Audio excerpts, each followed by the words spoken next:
Hello বন্ধুরা, 17ই June থেকে star জলসার পর্দায় শুরু হবে সোনামণি সাহার নতুন ধারাবাহিক শুভ বিবাহ।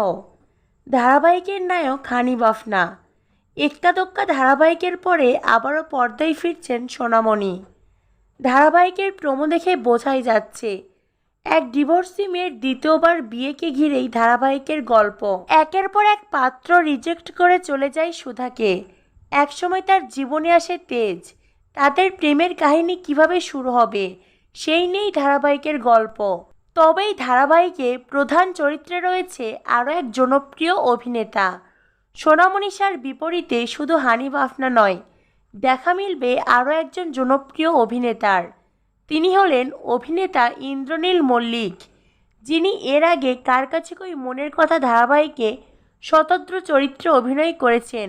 খুব সম্ভবত সুধার প্রাক্তন স্বামীর চরিত্রে অভিনয় করবেন ইন্দ্রনীল, যিনি সুধা ও তেজের মাঝে আচমকাই এন্ট্রি নেবেন। পজিটিভ এবং নেগেটিভ উভয় চরিত্রে দেখা মিলবে অভিনেতার। তো বন্ধুরা, সোনামণি সাহা হানিফ আফনার সাথে আরও একজন জনপ্রিয় অভিনেতা ইন্দ্রনীল মল্লিকের দেখা মিলবে। খবরটি জেনে তোমরা কতটা এক্সাইটেড অবশ্যই কমেন্ট করে জানিয়ে দিও। পরবর্তী আপডেট পেতে আমাদের সাথেই থাকো। ধন্যবাদ সবাইকে।